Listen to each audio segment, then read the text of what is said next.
In this video, I'm going to show you how to insert an audio file into your Google Slide so that you could possibly read aloud a passage or directions to your student.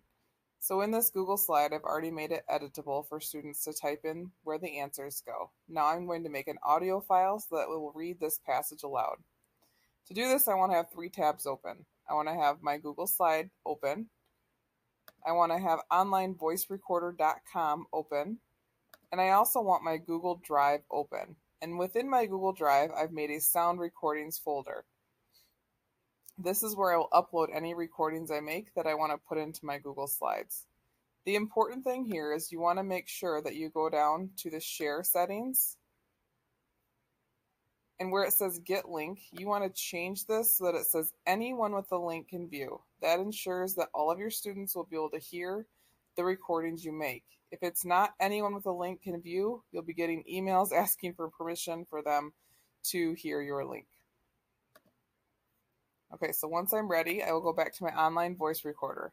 I can click the record button and then I can click over to this tab and start reading aloud my passage. So it might look like this. One day, Rachel went to a hot air balloon show. The giant balloons were made of brightly colored fabric called nylon.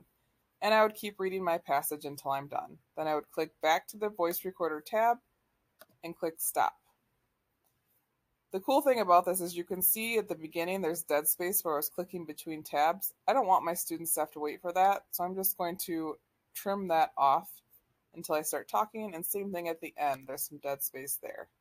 Once I'm ready, I'll click save.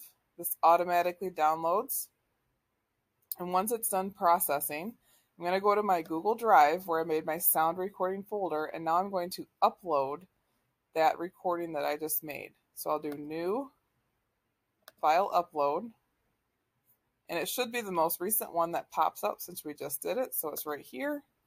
I want to open that. Now if you're doing multiple voice recordings, you might want to name your recordings once they download in your drive. So for this one, maybe I just want to rename it hot air balloon so that I don't get confused about what I'm putting in my Google Slide. Or maybe I would put just a 1 since it's the first recording, and then I could label the other ones 2, 3, 4, etc. So once that's in my drive, I go back to my Google Slide. In the Google Slide, to put the audio in there, I just go to Insert, Audio, and whatever audio recordings I have available will automatically pop up within your drive. Right here is the hot air balloon one that I just chose. I will click on that and push select. As it's creating the audio, you'll see a little speaker comes up. I can place that speaker anywhere I want to within this document, wherever I would think it would make the most sense for students. So if I put it right here, once they get into the document, they will see this and they can push play. One day, Rachel went to a hot air balloon show, and it will read for them. I could insert another audio before each question and do a separate recording for each question.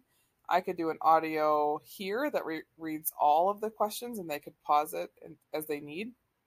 And then don't forget about speech to text. So students could use speech to text to put in their answers as well. I hope this was helpful.